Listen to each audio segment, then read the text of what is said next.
Hey guys, welcome back to my channel. So today we have a special guest, Laura and Luisito. So today we're going to be pretty much talking about the differences between a going back to work mom versus a staying at home mom, and the differences that we've gone through and things that we've had to stop and and continue. So this is Janae. You guys have seen her. She is almost 6 months old. Hi, Bubbles. Hi, so this is Luisito. He is going to be 4 months in a few days already. So they're only six weeks apart.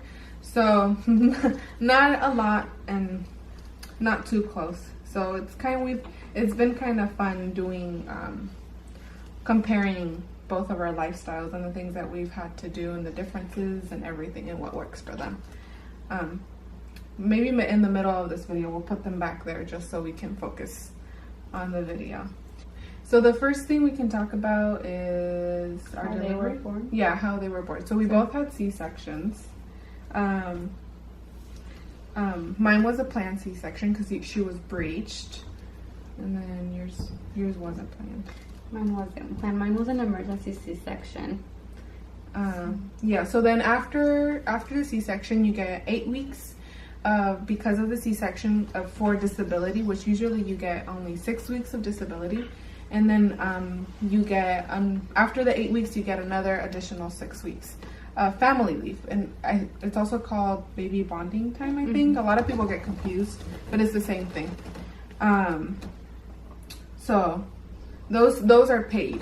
And then if you do want additional time, then it's kind of, you have to work it with your work, because so after my 6 weeks were done, I went back to work. She was only 3 months and a half. 14 weeks after she was born. Yeah, so roughly 14 weeks after she was born. So yeah, let's see. We have a little notes back here, so we can turn back. It was hard for you to go back to work, though, right? Yeah, it was very, very hard. I had to mentally prepare myself. I cried like the Monday before I went back to work, just because the thought of leaving her. I mean, you spend all this time with them after they're born, and you don't want to leave them, and just thinking about if they're going to be fine and everything. She was. And I have said to my coworkers that I was happy I went back to work at the age that I did from her, because then that way it's kind of easier. Because once they start getting older, like right now, she starts to know when I'm leaving. And like even sometimes with her dad, I'm there and she wants mom, so she'll start crying. So I can't imagine taking her to, daycare, and then as I'm leaving the door, she starts crying.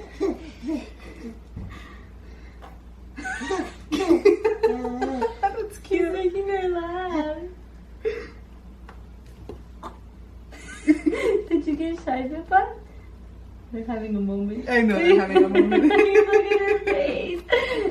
Hi. ¿Te gusta mi hijo, Janae? She like wants to grab him. Yeah. Luisito, no te hagas de rogar, mijo.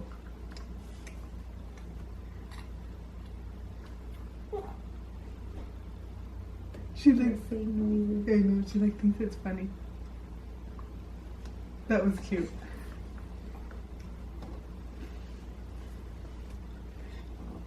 Okay, so I went back to work just so, we're in the middle of trying to save to buy a house. So obviously I need to work because my husband works, but obviously with one income, living here in California, it gets really expensive. So I had to go back to work and to have, so she can have a better future, and we not struggling as much. Okay, and so you want to talk about, and so Laura, you can say. Okay, so with me, when I first got pregnant, I thought I was gonna be a working mom. I was like, okay, I'm gonna have a baby, I'm gonna have to prepare. So just a little person changes your life completely. Then I ended up also having a C-section. It was an emergency C-section due to his heartbeat was going down. So they did an emergency C-section. He was born. And like Teresa said, it's hard. He bond a lot. If you've never had a baby, you're definitely not going to know. We can sit here and talk for hours about it, but you're definitely not going to know until you experience it hands-on.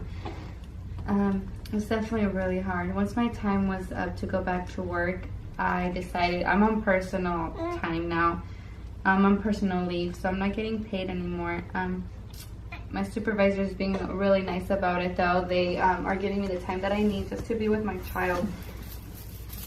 I is willing to work with me and allowing me to spend the time that I need with my child, which is really nice that I truly appreciate it. So I'm just making the most of it right now because having a C-section is not easy. We definitely went through a lot.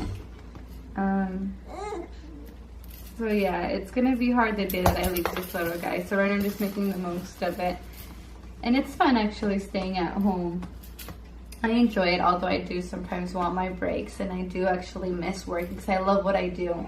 We're both medical assistants. We actually work at the same place and for the same people. Same company. Same company. So which is nice. But you know, life, well, I don't know. Things happen for a reason. I'm a strong believer in that and I'm just making the most of it. Yeah. And come on, aren't you the cutest little babies? Yeah. So I, one thing going back to work, which was really hard because I wanted to breastfeed until she was maybe 1. And I was not able to. I went back to work when she was like I said, 3 months and a half. And I was still breastfeeding. I was pumping at work and everything. But it's hard because your body knows, and it is very true that your milk your body starts to kind of shut down in a way where it knows that it's the baby, you don't have the baby, so it doesn't stimulate it as the same as pumping. So my breast milk started to dry out, and she was just not getting full anymore. So I actually, when she was born, I introduced formula. Probably when she was like, what did I tell you, like a month maybe? You started supplementing with formula, at a young age. Yeah, well, I like not supplementing, but I gave her some just so she would get used to it and I wouldn't have to struggle because I knew I was going back to work, and she took it fine. So probably when she was like 2 months and a half, 3, once I started getting closer to going back to work, I started giving her a lot more. And so when she went to the babysitter, I would pump. She would feed from my milk 2 or 3 ounces, whatever I could get, and then finish off with the formula. Yeah. And do you want to talk about, oh, there goes the bar. You lost it now.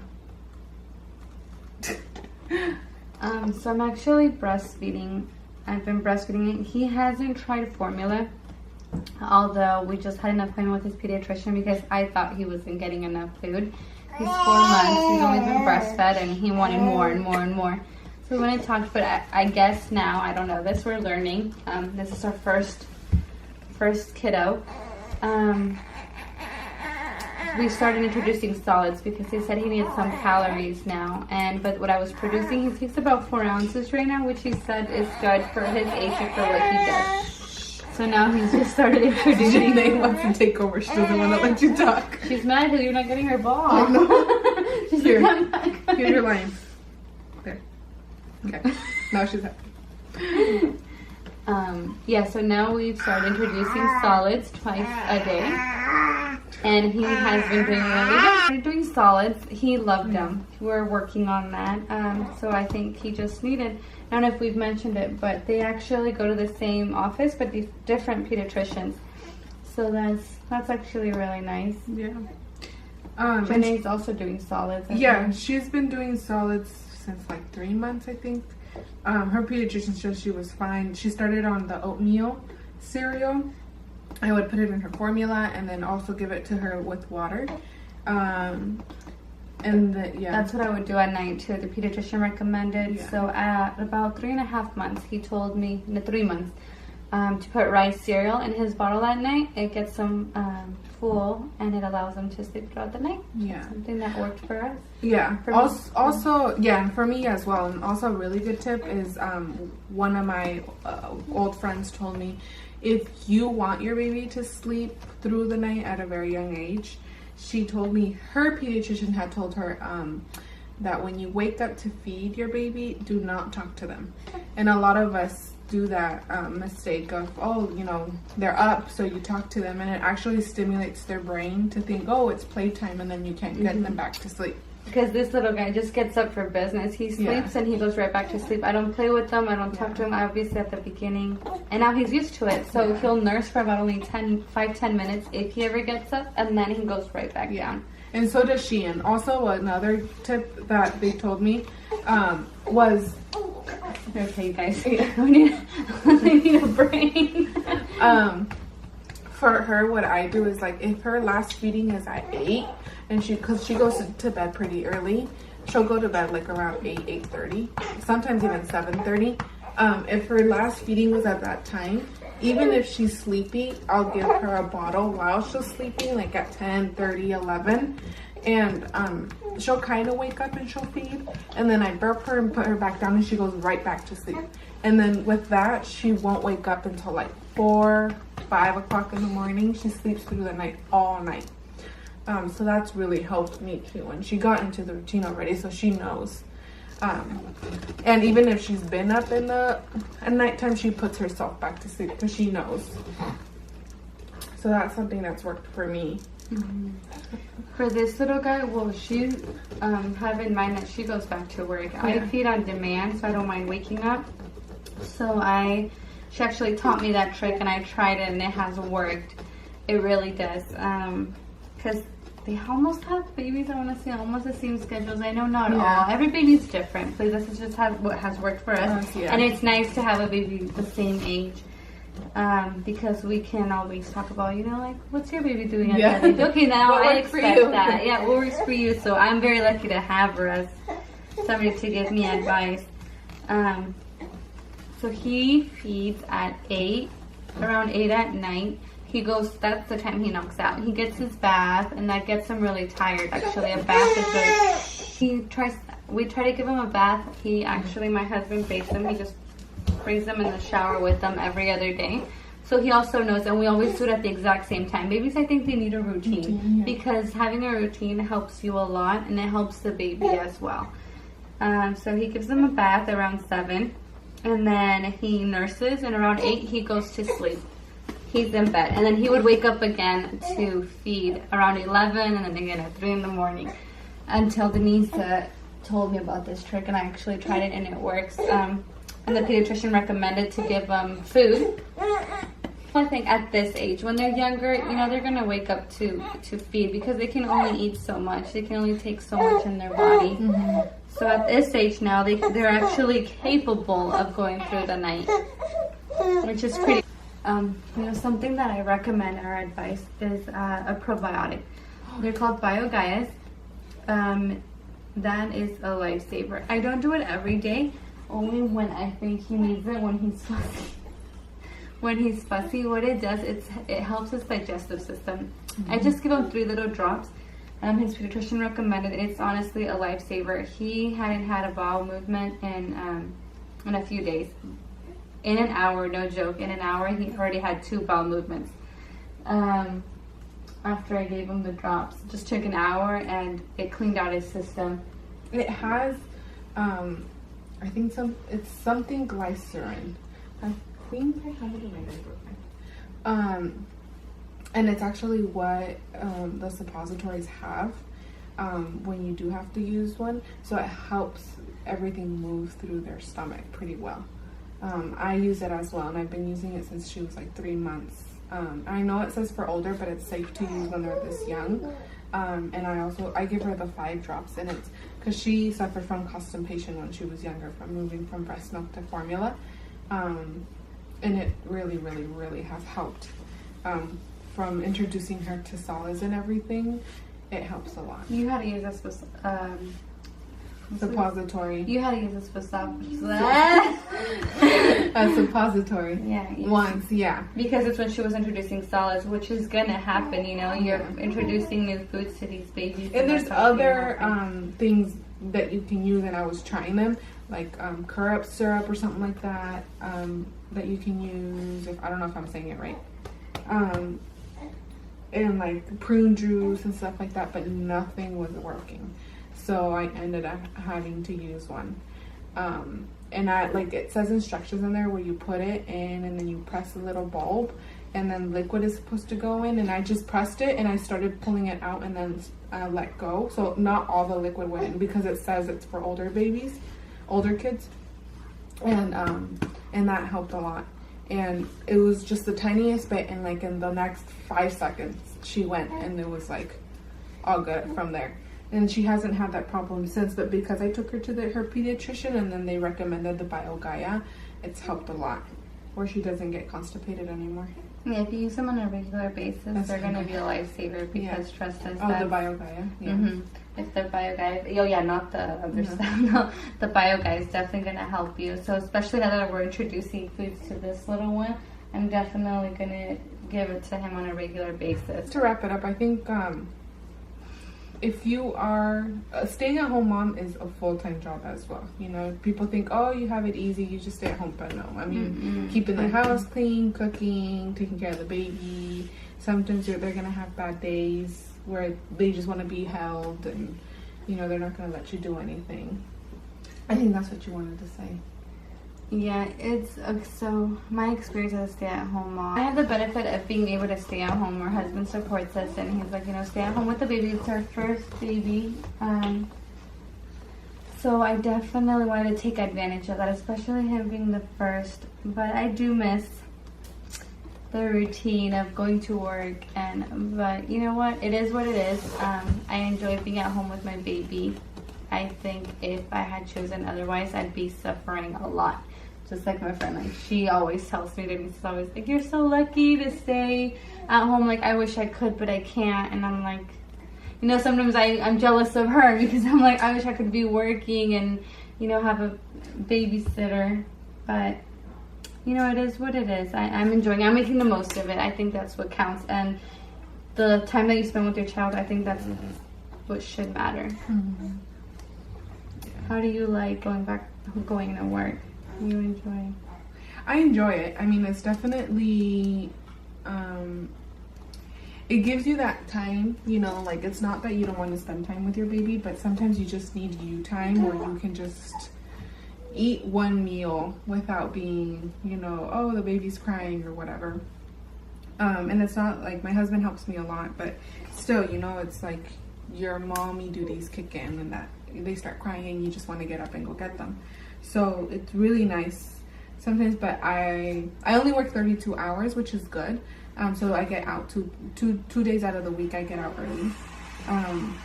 But I most definitely would rather be at home with the baby. Just because, when you take them to the babysitter, they're going to treat them and they're going to do whatever they think is best for them.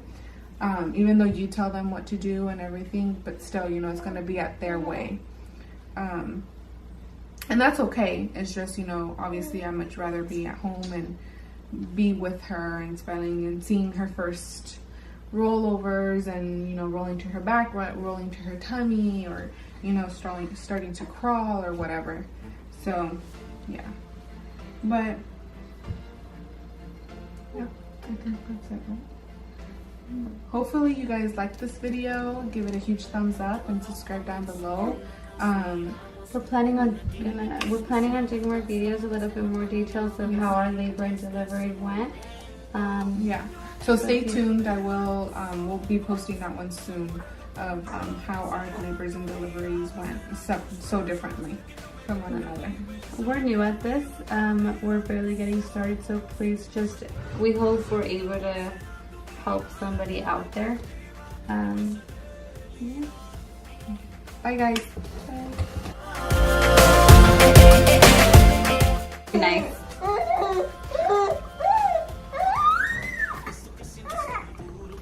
Oh yeah? You want to say something? You want to say something? You want to lay him down? I really is. He's sucking his thumb. No, you've got to be kidding. He is. He's sucking his thumb. Where's the camera? Oh, he just switched it. Did he? I think so. No, he's still sucking it, I think.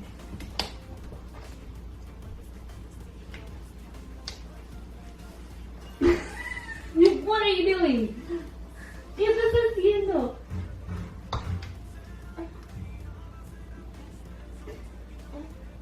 Oh my god.